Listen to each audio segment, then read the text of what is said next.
Hello everyone and welcome back to the Great Book of Grudges. My name is Nathan and today we're going to be doing some faction-focused stuff. So we're going to be focusing around, well, a lot of the core races. We don't have the rules for the legacy factions just yet, so let's have a little bit of fun with these. We're going to start off with the Warriors of Chaos because this is an army very near and dear to my heart.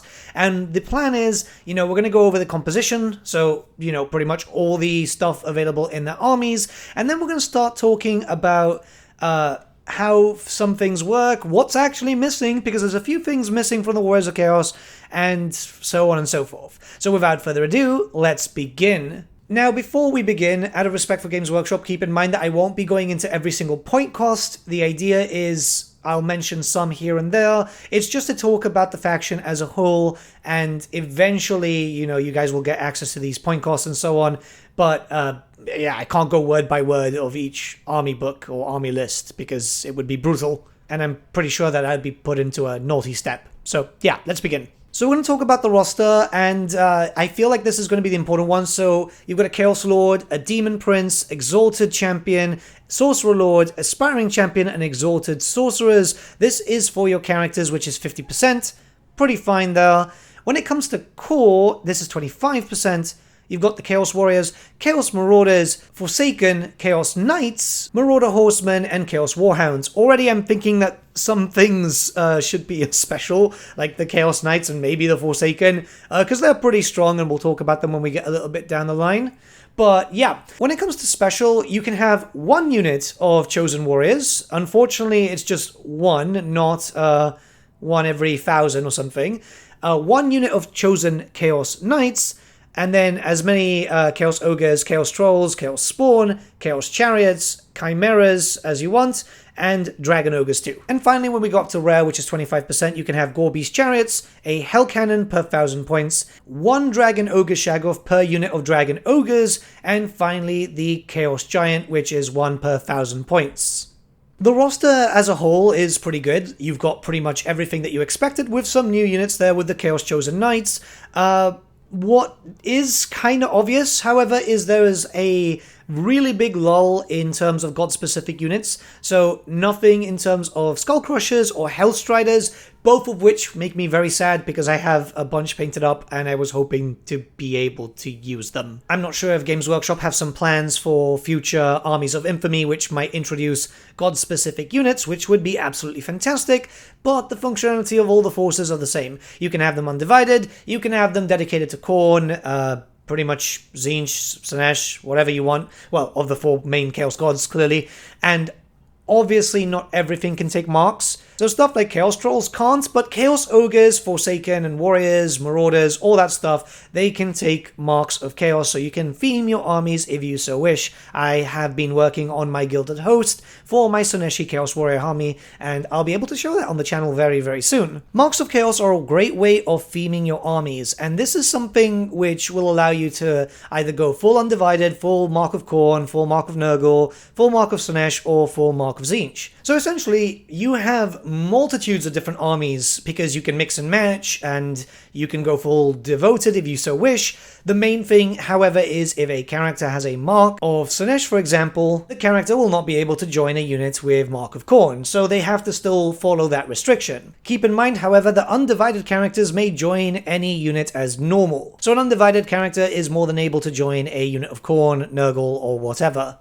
Now, when it comes to the marks themselves, they're actually quite impressive. So, Mark of Undivided is a thing now, and that means that you can reroll any failed Fear, Panic, or Terror tests, which, yeah, pretty good. Mark of Khorne gives your units the Frenzy special rule. We'll be talking about special rules in another video. Mark of Nurgle is actually really curious. So rather than increasing toughness or something, it makes the enemies reroll any natural 6s. This is for to hit. But still, that's pretty good. It depends because 6s can be quite rare, but still, it's not too bad.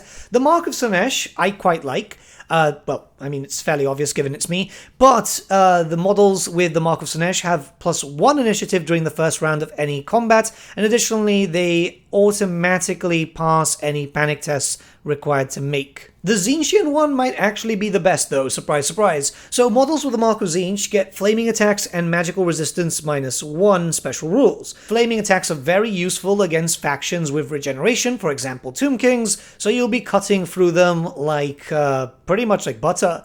Now, in addition, this is the interesting thing, right? If a wizard with the Mark of Tzeentch has joined a unit with the Mark of Tzeentch that has a unit strength of 10 or more, they may apply a +1 modifier to any casting roll that they make. So, yeah, you know, you get an extra boost there. Your level 4 wizard will then act like a level 5. It might not sound like a lot to people who might not be too well versed with this, but that's actually fairly good. Obviously, your marks will help you decide on how your faction will play. They're not the key thing here, but it does help with theming. It does help if you want more durable armies, you might want to go with Nurgle. If you want faster attacking, you'll want to go with Slaanesh. Personally, I'm favoring the idea of monogod style armies more, but it's completely up to the player. I feel like a undivided host will be very viable if you know how to write a list for that, and you've got so many units to play around with. Again, this faction is probably the most varied thanks to marks. Now, if we look towards the Warriors of Chaos special rules, quite a few things have actually changed.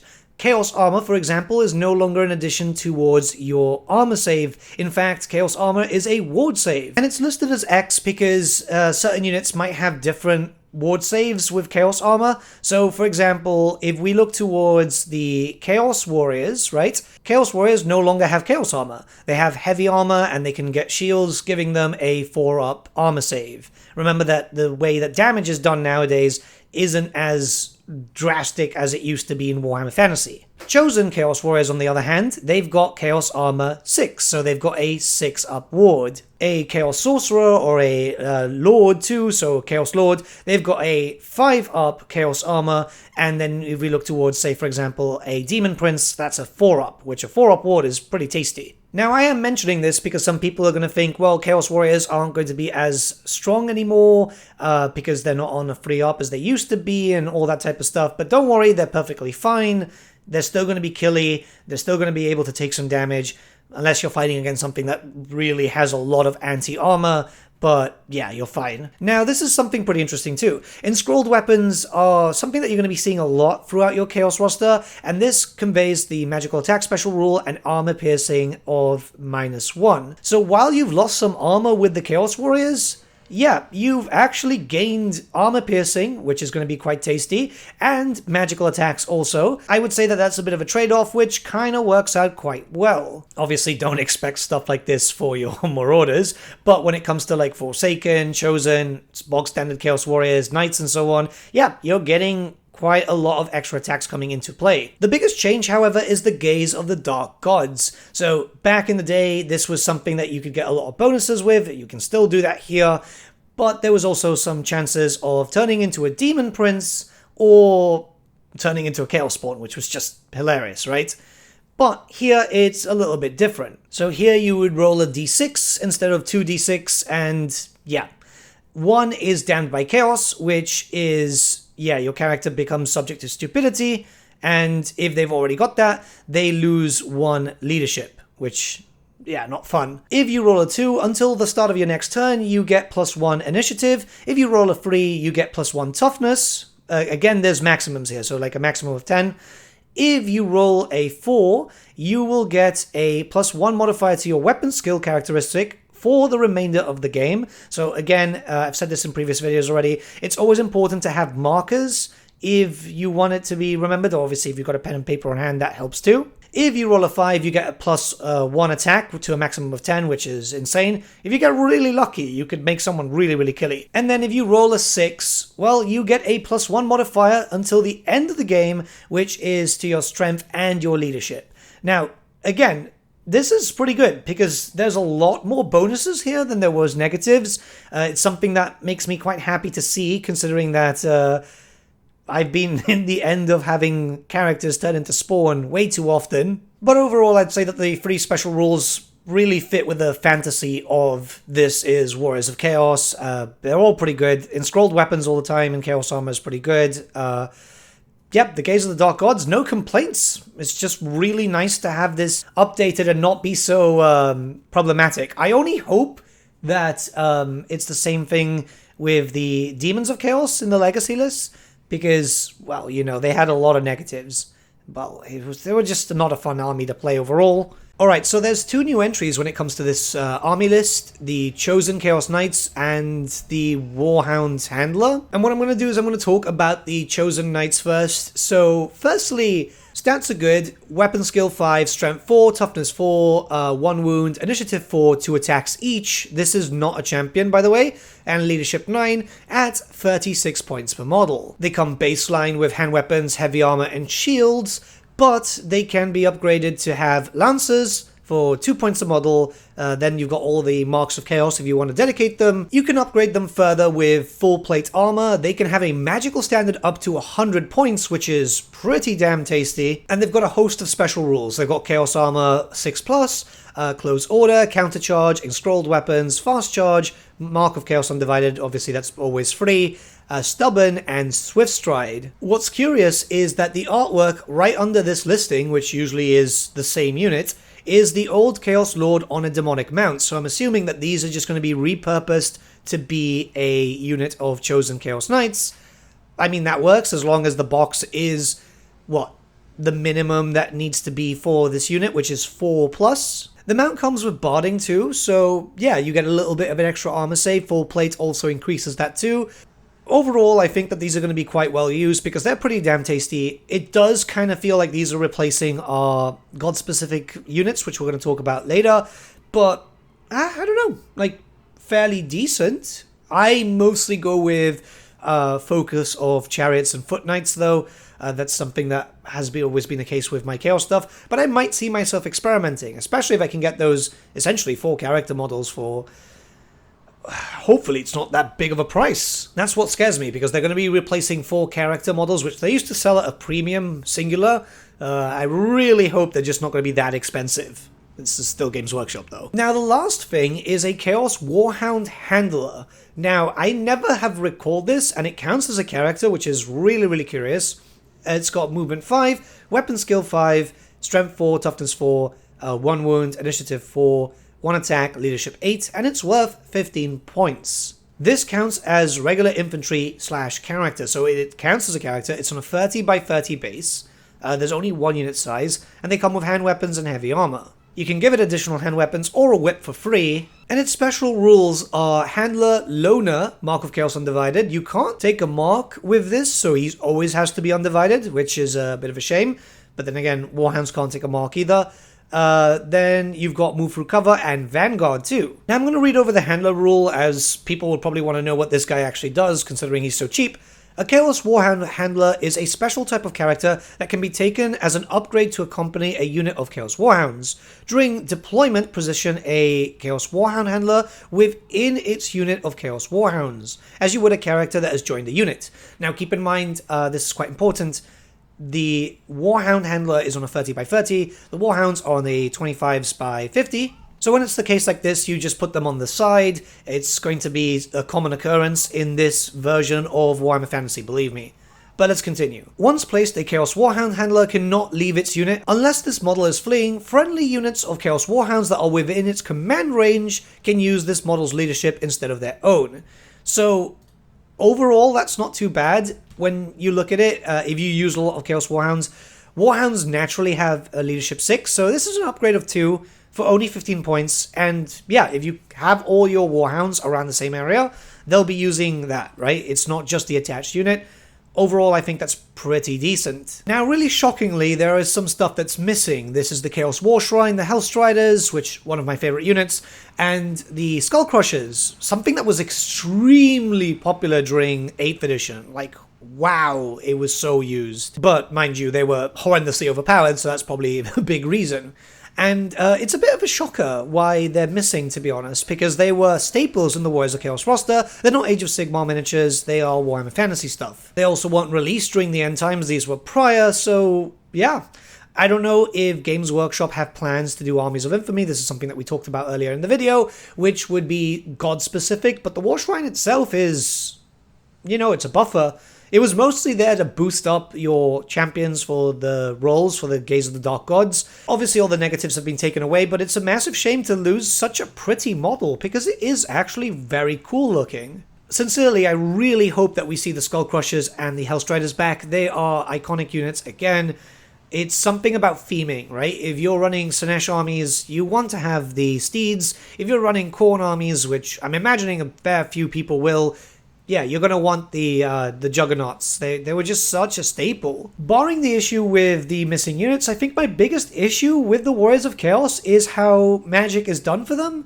So, obviously, with the Sorcerer Lords and so on, you've got access to 3 core laws of magic. That would be Battle Magic, Demonology, and Dark Magic.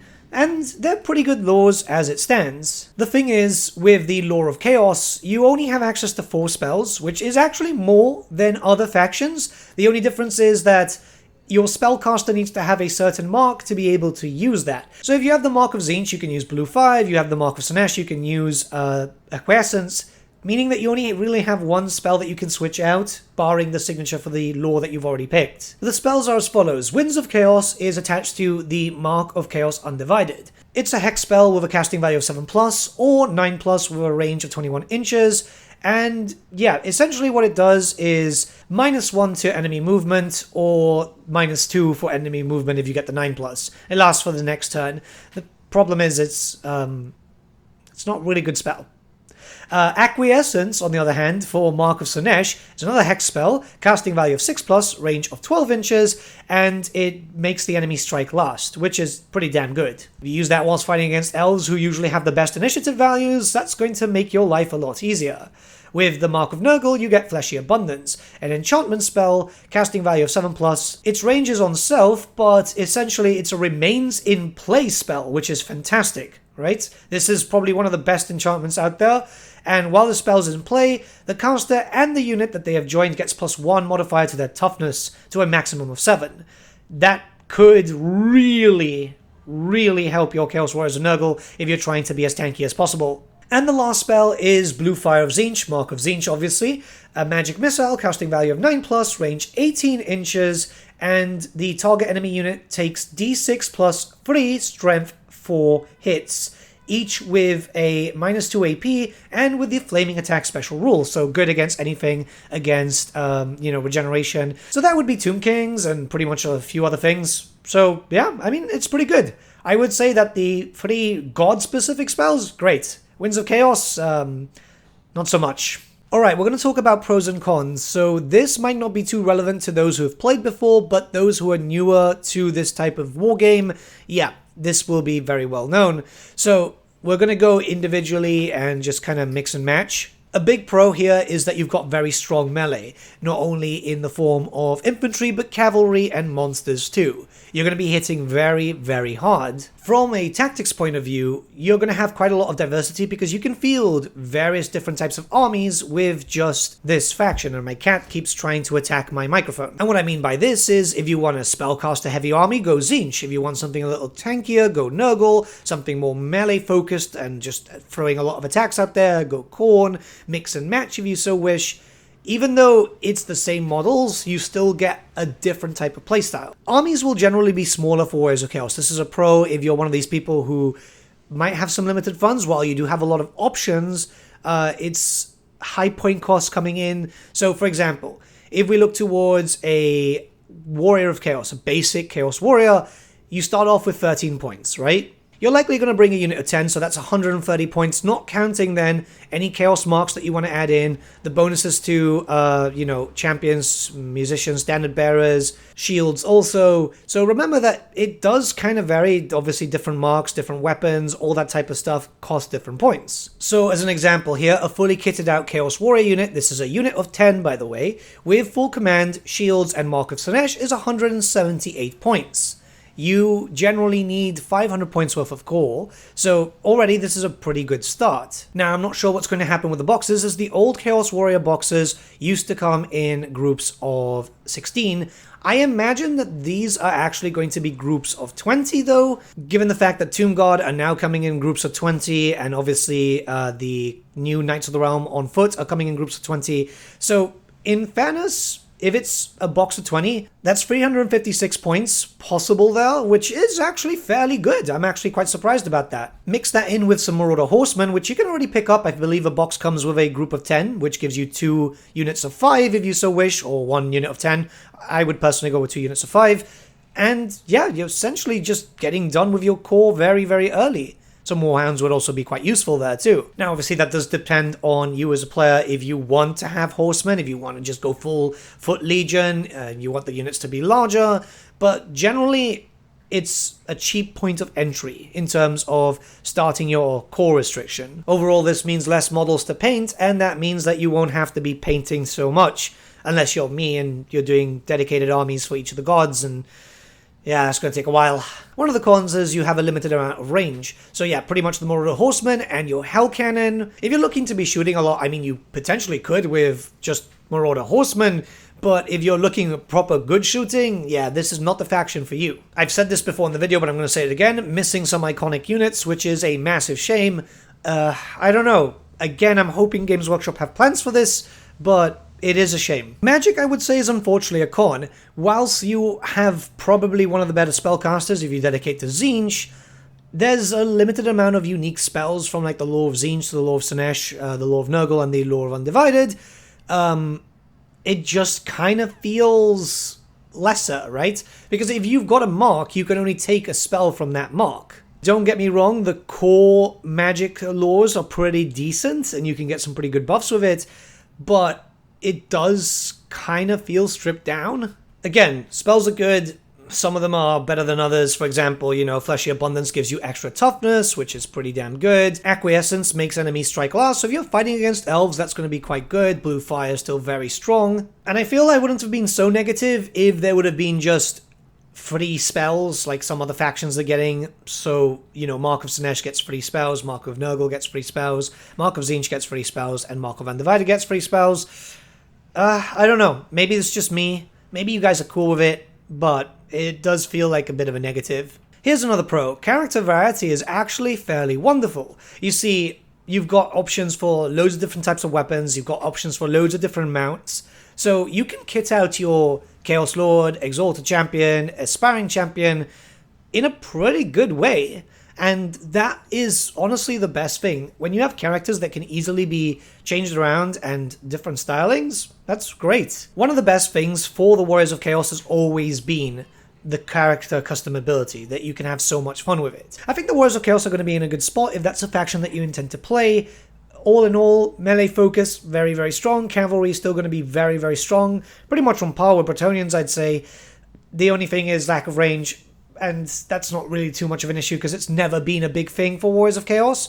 The biggest issues is the lack of Chaos spells and missing iconic units. Hopefully in the future we do get some proper laws.